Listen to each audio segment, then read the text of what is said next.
할렐루야. 오늘 아멘. 추수감사절입니다.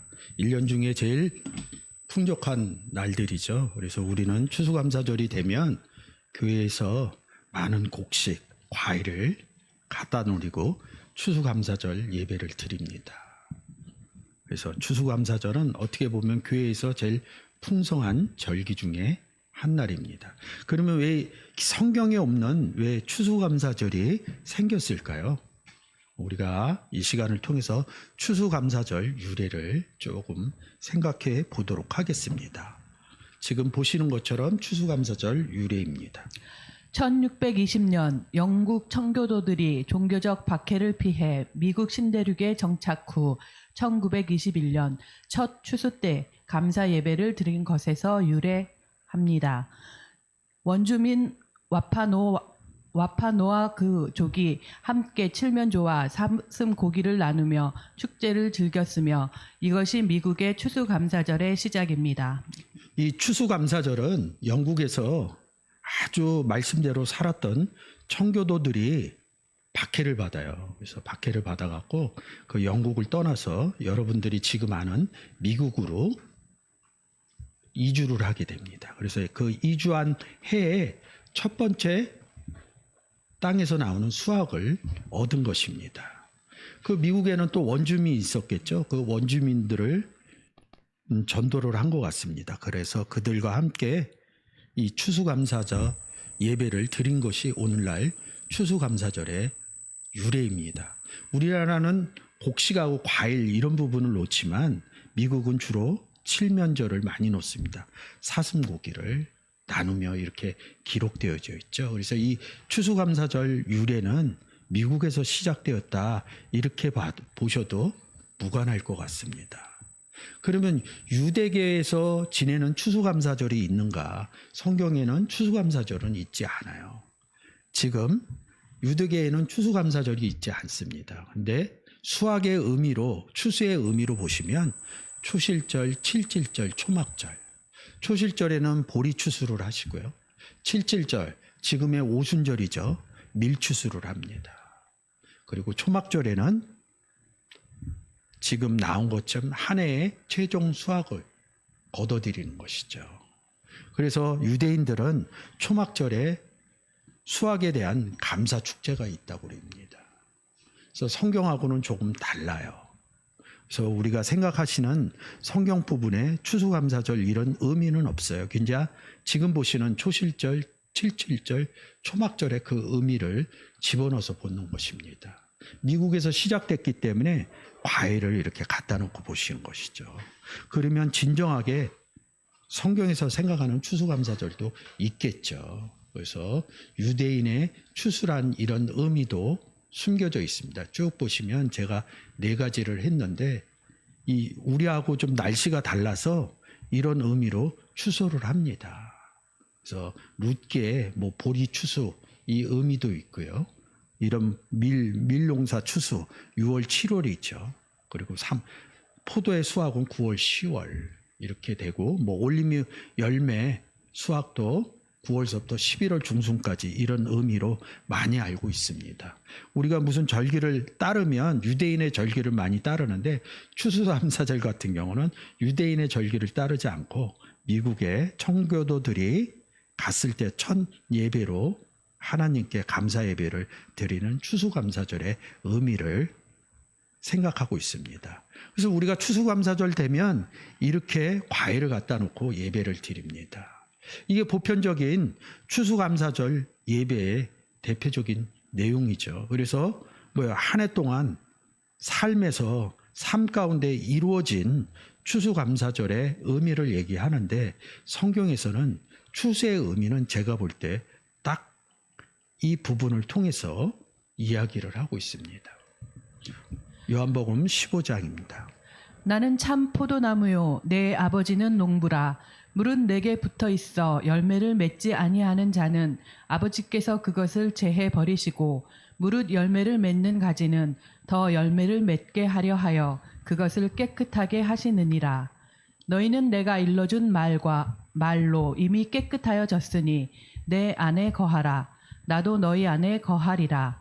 가지가 포도나무에 붙어 있지 아니하면 스스로 열매를 맺을 수 없음 같이 너희도 내 안에 있지 아니하면 그러하리라. 나는 포도나무요 너희는 가지라. 그가 내 안에 내가 그 안에 거하면 사람이 열매를 많이 맺나니 나를 떠나서는 너희가 아무것도 할 수 없음이라. 지금 읽으신 것처럼 이렇게 사진에서 보면 다 열매 갖다 놓죠. 뭐 사과 열매, 파인애플 열매, 메론 열매. 세상에서 많은 열매가 있어요. 네, 성경에서 열매하는 것은 뭐냐면 나는 예수 그리스도는 포도나무라고 그러죠. 아버지는 농부고 그리고 구원 얻은 우리는 가지라고 그럽니다. 여기에서 맺혀지는 열매가 있어요. 그러면 세상에서 드리는 이 과일 열매야. 지금 보여주시는 뭐예요? 복음을 전해서 구원 얻은 사람이 나오는 열매의 내용이 있습니다. 성경적으로 추수감사절이라는 의미는 뭐예요? 복음을 전해서 구원 얻는 사람, 가지에 달리는 열매 내용을 말씀하고 계시는 것이죠. 그래서 열매의 의미는 다른 것이죠. 구원받는 사람을 성경에서는 열매라고 말하고 있는 것이죠. 제가 얘기하는 게 아니라 지금 화면에서 보시는 것처럼 성경에서 말씀하고 계신 것이죠. 이 열매는 우리는 1년 중에 한 번을 추수감사절 이렇게 얘기하는데 예수 그리스도께서는 12제자께서는 사도 바울께서는 이 의미가 다 깨달아졌을 때 항상 추수감사절이었다는 것이죠. 오로지 복음을 전해서 뭐요?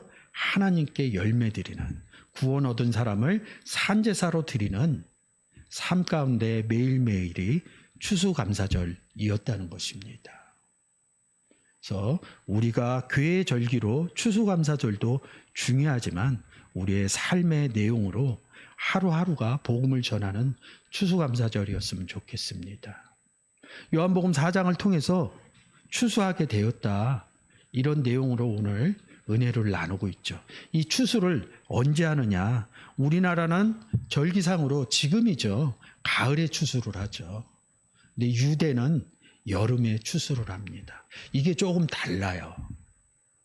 그래서 이 추수의 의미를 조금 보시면 추수하다 이런 단어가 이 때로서 뭐예요? 여름이라는 단어에서 파생이 됩니다. 이 여름이라는 단어. 그래서 이 여름이라는 단어에서 유대적인 의미로 거둔다는 의미, 추수한다는 의미가 파생되어져 나옵니다. 그래서 이 때로스라는 단어에서 때리죠. 거둔다. 거둔다. 말은 거둔다지만 명사로 하면 데리스모스 추수 얘기하는 거죠. 누가 추수를 해요? 아까 요한복음 15장의 내용처럼 뭐예요? 가진 구원받은 사람이 복음을 전해서 하나님께 열매 드리는. 그래서 제자들을 추수꾼 이릅니다. 어느 교단에서는 그것을 추수꾼 이렇게 쓰는데 예수 그리스도를 영접한 사람은 성경적인 의미에서 보면 다 추수꾼이라는 것이죠. 그래서 제가 제일 위에 추수꾼 써놓고 그 다음에 종, 제자들을 종이라고 그럽니다. 그리고 섬긴다 이런 단어도 있고요. 누가복음 16장에서 청지기 얘기 나오는 것이죠. 그것도 추수꾼과 같은 종의 얘기. 그 다음에 맡은 자, 휘페레테스 이릅니다. 같은 의미예요. 오늘은 추수꾼의 의미로 얘기하니까 이 맡은 자는 또 추수꾼과 같습니다. 그리고 하인이라는 파이스라는 단어가 있어요. 이 단어가 하인, 아이 이릅니다. 이 아이라는 단어를 왜 제자로 보느냐? 요한복음 6장에서 한 아이가 물고기 5마리야. 제가 헷갈리면 떡을 갖고 있다 이렇게 얘기할 때 요한복음에서는 아이라고 그러지만 마태, 마가, 누가에서는 제자들 얘기로 합니다. 그래서 이 하인과 아이는 제자들이다. 추수꾼이다. 이런 의미로 제가 연결했습니다. 그리고 에르가데스라는 단어가 있는데 마태복음 20장에 포도원 들어가서 품꾼 얘기하는 거죠. 품꾼이 일해서 뭐예요? 열매 맺는 얘기입니다. 거두는 의미입니다. 추수꾼이죠. 그래서 이런 단어로 연결을 했고 저번 주 수요일에는 추수감사절 똑같은 수요 예배 때도 이렇게 했는데 그날에는 구약의 의미로 갓지로 굿주 이릅니다. 뭐 추수하는, 근데 이 굿주라는 단어는 여름이라는 단어, 이 단어하고 연결해서 구약의 추수의 의미는 수요 기도회 때 제가 해놨습니다. 그래서 여름이라는 단어를 보면 마태복음 24장 32절입니다. 무화과 나무의 비유를 배우라. 그 가지가 연하여지고 잎사귀를 내면 여름이 가까운 줄을 아나니. 계절이 가까웠다 이런 뜻이 아니라 가까운, 앵기조했다. 이 앵기조라는 단어가 뭐라 그래요? 천국이 가까워 있느니라. 이럴 때 쓰는 단어거든. 여름이 가까웠다. 열매 맺을 때가 가까웠다.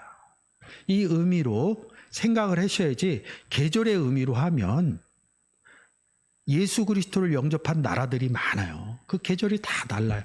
여름이 없는 나라도 있어요. 그리고 여름만 있는 나라도 있어요. 그러면 이게 적용이 안 되는 것입니다. 예레미야서 8장 20절입니다. 추수할 때가 지나고 여름이 다하였으나 우리는 구원을 얻지 못한다 하는도다. 추수할 때가 지났다는 거죠. 말씀드렸듯이 뭐예요? 추수한다는 게 요한복음 15장의 의미로 열매를 맺지 못하였다. 그래서 여름이 지나갔다. 그러면서 이 추수의 의미를 뭐라, 구원의 의미하고 연결을 시킵니다.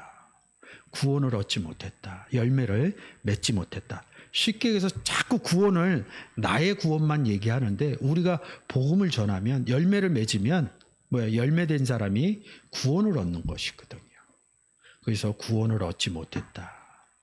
이건 구원 얻은 사람들이 가지의 입장에서 얘기를 하는 것이죠. 이 때리조라는 단어죠. 거둔다. 추수꾼을 파생시킨 단어입니다. 고린도전서 9장 11절입니다. 우리가 너희에게 신령한 것을 뿌렸은즉 너희 육신의 것을 거두기로 과하다 하겠느냐. 신령한 건 뭐? 아까 요한복음 15장에서 포도나무를 심은 거죠. 씨 뿌리는 비유에서 씨인 말씀을 뿌린 것이죠. 그래서 뭐예요? 누굴 거둬요? 말씀을 뿌리면, 복음을 전하면 구원 얻지 못한 사람을 열매로, 과실로 얻는 것이죠. 그래서 너희 육신, 어떤, 요마서 6장에서 보면 죄 있는 육신, 죄의 육신을 의의 육신으로 바꾸는 것을, 육신의 것을 거두기로 과하다 하지 않겠느냐. 갈라디아서 6장 7절부터. 스스로 속이지 말라. 하나님은 만홀히 여김을 받지 아니하시나니 사람이 무엇으로 심든지 그대로 거두리라. 자기의 육체를 위하여 심는 자는 육체로부터 썩어진 것을 거두고 성령을 위하여 심는 자는 성령으로부터 영생을 거두리라. 우리가 선을 행하되 낙심하지 말지니 피곤하지 아니하면 때가 이름에 거두리라. 여러분은 무엇으로 심을 것입니까? 저는 포도나무 한 그루를 심을 것입니다. 그러면 심는다는 것이, 복음 전한다는 것이죠. 그러면 구원 얻은 사람을 거두리라. 근데 8절에서 자기의 육체, 여기서 제가 얘기한 것처럼 로마서 6장에서 죄 있는 육체를 위하여 심는 자나 육체로부터 다른 열매를 거둔다. 성령을 위하여, 성령이 누구야? 하나님이 성령 되시고 예수님이 성령 되시는 것이죠. 성령으로부터 영생, 구원 얻은 자를 거두리라. 우리가 선을 행하되 복음을 전하되 낙심하지 말지니. 왜요? 낙심한다니까 이게 마음이 좌절되고 이런 뜻이 아니라, 이 단어를 보면 우리는 죄로부터 나온 존재가 아니다. 우리는 하나님께로부터 태어난 존재이기 때문에 이 낙심이라는 단어가 달라요. 피곤하지 아니하면 어느 때가, 구원의 때가 이르면 복음을 전해서 구원 얻은 자를 얻으리라. 이 의미의 때리조의 의미죠. 여름에 열매를 맺는다, 이 의미하고 같이 보시면 됩니다. 그래서 오늘 보는 단어가 추수 때 추수하게 되었다. 추수꾼 이릅니다. 그래서 추수의 의미를 보시면 됩니다. 요한복음 4장 35절입니다. 너희가 넉 달이 지나야 추수할 때가 이르겠다 하지 아니하느냐. 내가 너희에게 이르노니 눈을 들어 밭을 보라. 희어져 추수하게 되었도다. 오늘의 본문이죠. 뒷부분에 보면 뭐예요? 메시아가 왔다. 수가성 여인이 얘기하는 것입니다. 이 예수 그리스도를 믿는다 이게 뭐예요? 그러면 그 전에 이 수가성 여인은 예수 그리스도를 안 믿었다는 거예요. 그 믿는다 그러면 뭐예요? 구원 얻었다는 거죠. 이 여자가 뭐예요? 예수 그리스도의 열매가 됐다. 그래서 밭이 휘어졌다. 이 여자 얘기하는 겁니다. 그래서 이 여자가 또 동네에 들어가서 말을 하죠. 메시아가 왔다. 이 수가성에서 예수 그리스도가 추수를 하게 된 것입니다. 그래서 뭐야? 추수 때 이렇게 추수꾼 이 의미로 얘기하는 겁니다. 그래서 이걸 누가 거둬요? 추수꾼이 걷는 거죠. 그래서 마태복음 추수꾼은 천사들이니 이럽니다. 구원 얻은 사람을 누가복음에서 뭐라 그래요? 천사와 동등이다. 이렇게 기록되어져 있습니다. 근데 이 여름이라는 단어에서 딱 한 번만 기록되어져 있는 단어가 있어요. 2324번 데라폰이라는 단어입니다. 시브리서 3장 5절입니다. 모세는 장래에 말할 것을 증거하기 위하여 하나님의 온 집에서 사환으로 충성하였고. 이 사환이라는 단어가 뭐예요? 데로스라는 단어에서 여름이라는 단어에서. 그래서 모세가 뭐예요? 하는 말씀 계속 전하잖아요. 이 사환이라는 단어는 곧 추수꾼이라는 단어하고 같습니다. 열매를 맺었다 이런 의미로 보여지는 것입니다. 근데 이 원문상 이렇게 연결을 하지 않으면 그냥 사환 입장으로 봅니까? 추수했다. 시브리서가 갖고 그러니까 모세는 사환이었고 예수님은 집주인이었다. 근데 똑같이 이 4장에서 요한복음 4장에서 밭이 휘어져도 수가성 여인을 추수하는 의미죠. 똑같은 의미예요.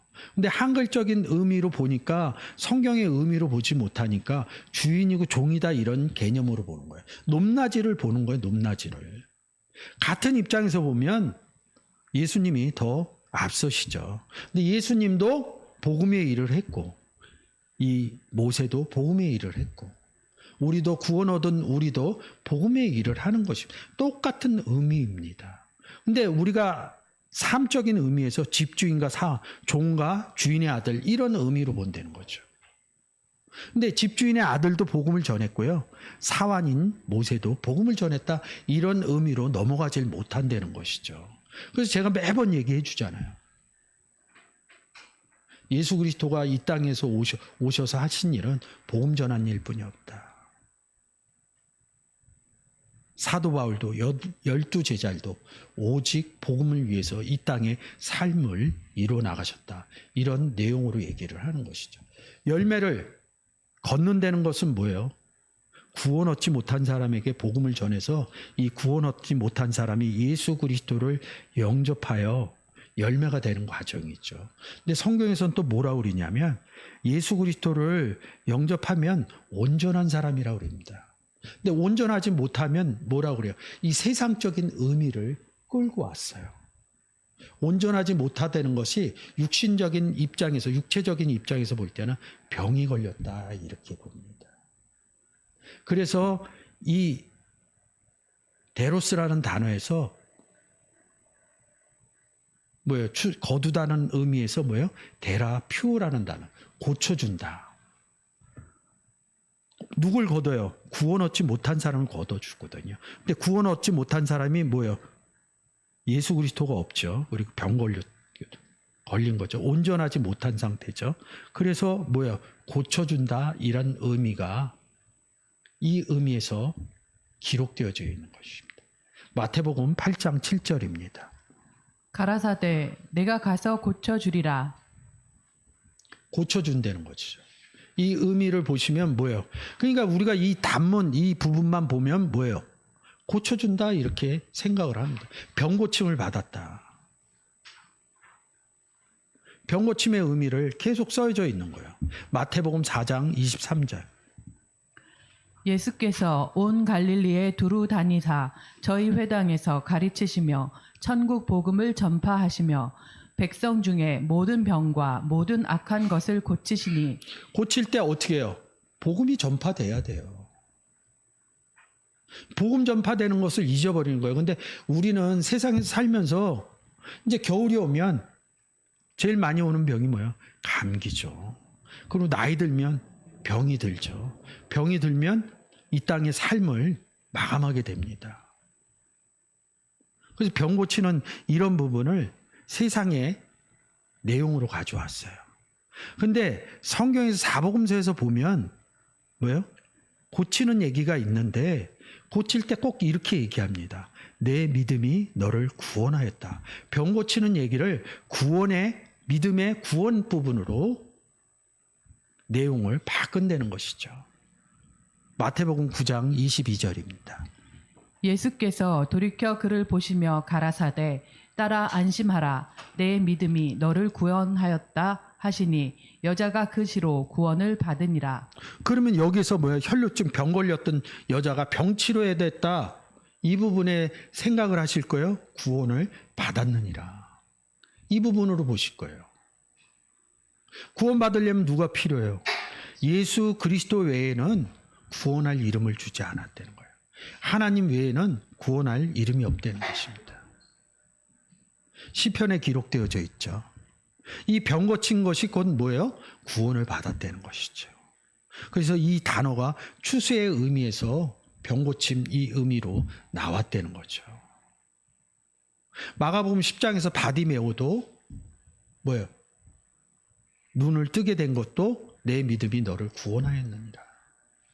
내 믿음이 있어서 그런 게 아니라 예수 그리스도를 외쳐 물어서 뭐예요? 예수 그리스도를 영접한 과정을 얘기한 거예요. 영접하면 우리 안에 누가 계셔요? 예수님이 계시고 하나님이 계시죠. 근데 성경에서 보면 믿음이 온 후로 믿음이 오기 전에 이렇게 하면서 믿음을 예수 그리스도로 얘기를 합니다. 바디메오에게 뭐예요? 영접해서 네 안에 내 믿음이 있기 때문에 구원하였느니라.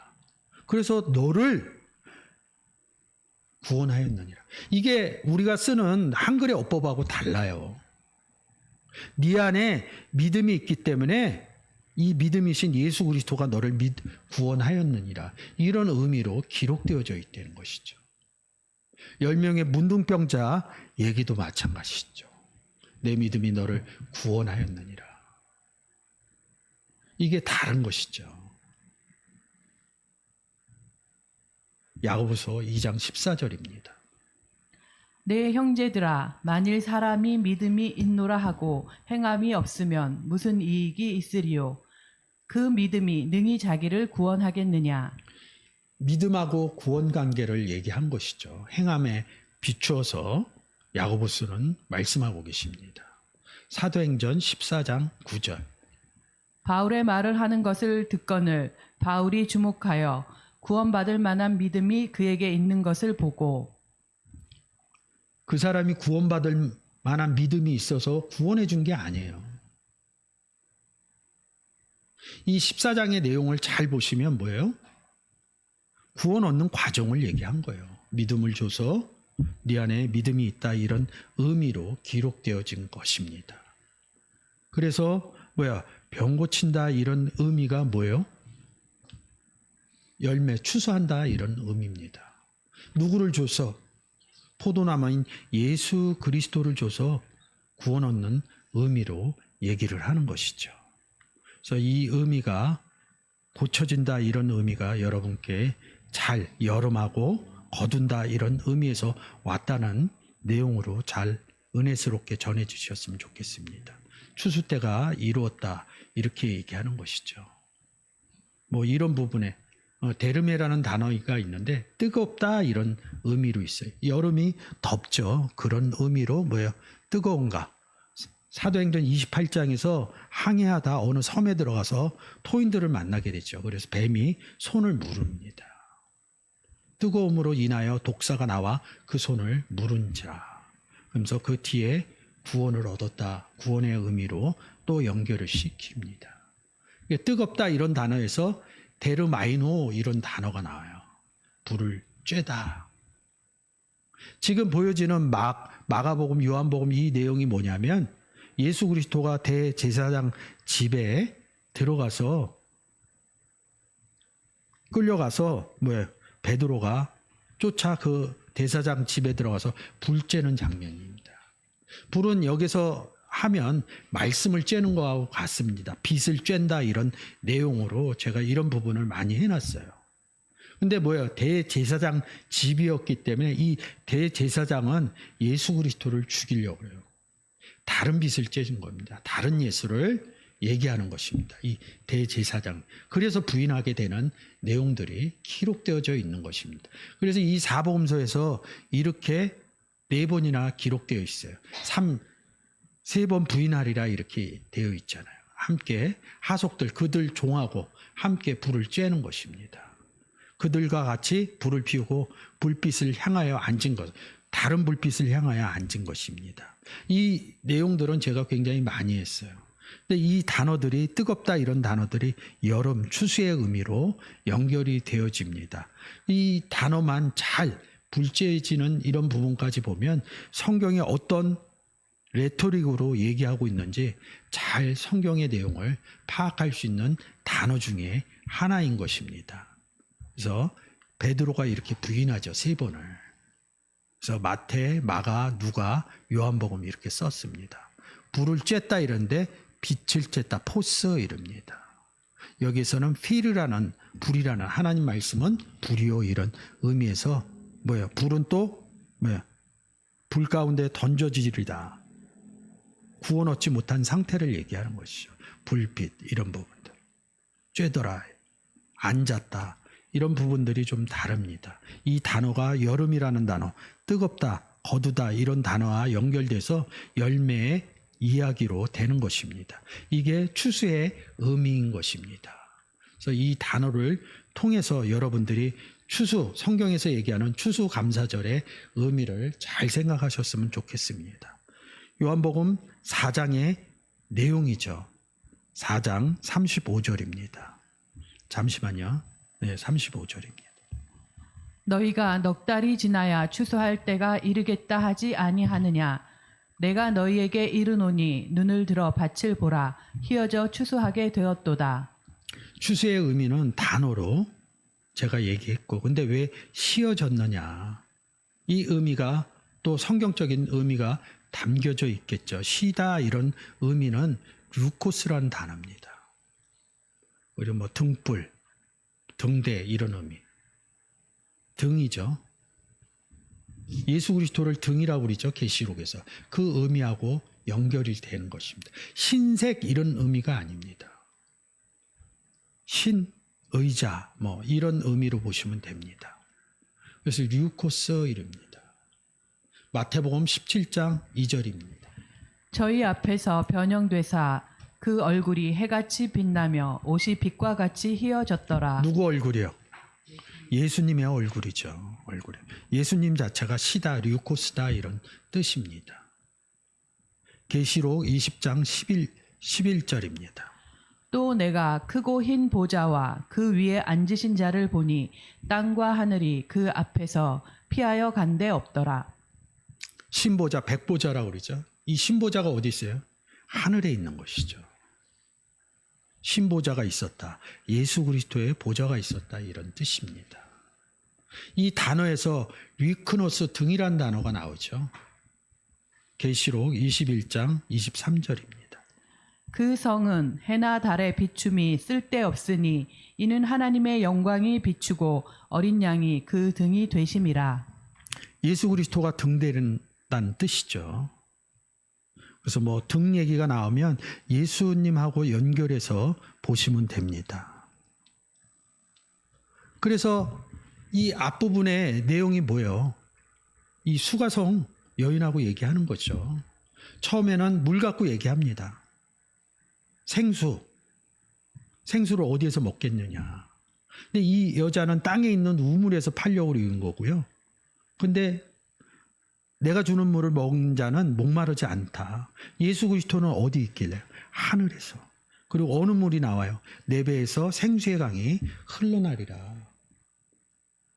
그래서 그 물을 마시는 자마다 여기 땅에 있는 물을 먹지 않는다. 그러면서 한 달락 이 여자하고 얘기하는 부분을 정리하고 그 다음 얘기하는 게 뭐예요? 가서 내 남편을 불러와라. 그러면서 뭐라 그래요? 지금 있는 내 남편도 네 남편이 아니다. 네가 다시 5 남편이 있는데 지금 있는 남편도 내 남편이 아니다. 근데 이 남편 얘기하는데 이 여자가 이렇게 합니다.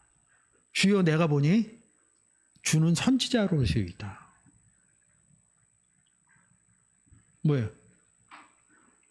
고린도후서 11장에 남편인 예수 그리스도 얘기하는 거죠. 이 여자가 뭐예요? 남편인 예수 그리스도를 받아들인 것입니다. 그러니까 그 전에 있었던 남편들하고 뭐예요? 이혼을 한 거죠. 이혼 증서의 의미도 놓으시면 좋을 것 같습니다. 그러면서 또 무슨 얘기를 하냐면 예배할 곳이 어디냐. 이 의미로 얘기를 하죠. 예수님이 하나님은 영이시니 예배하는 자가 신령과 진정으로 예배할지니라. 영 안에서 알레테이아 안에서 예배한다. 이런 의미로 또 구원의 의미를 얘기를 합니다. 이 여자가 물동이를 버려두고 동네 사람들에게 가서 그리스도가 왔다 이렇게 얘기를 합니다. 그 다음서부터 이어지는 것입니다. 거두는 자가 이미 싹도 받고 영생에 이르는 열매를 모으나니 추수하게 됐어. 누굴 추수한 거예요? 이 수가성 여인을 추수한 겁니다. 37절입니다. 그런즉 한 사람이 심고 다른 사람이 거둔다 하는 말이 옳도다. 그러니까 우리가 뭐예요? 어느 사람은 심었고 봄에 곡식을 심었고 가을에 벼이삭을 좀 이런 의미가 아니에요.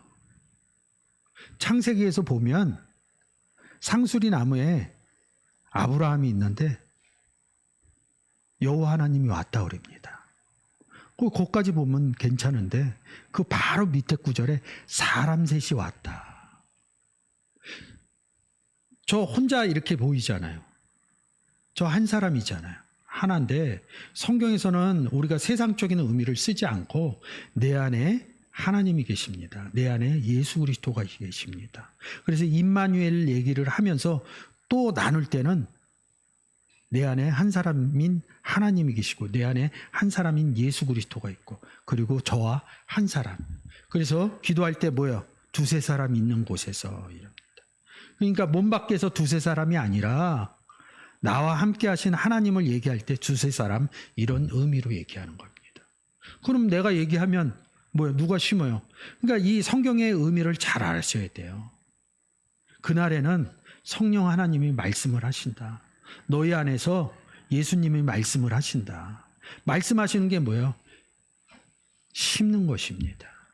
그 의미가 돼야 이 37절의 의미를 알게 되는 것이죠. 그래서 아볼로와 바울 얘기하면서 심고 물 주었다 이런 의미로 또 말씀을 하는 겁니다. 아볼로와 바울이 다 어디에 있어요? 그리스도 예수 안에 있는 것입니다. 38절.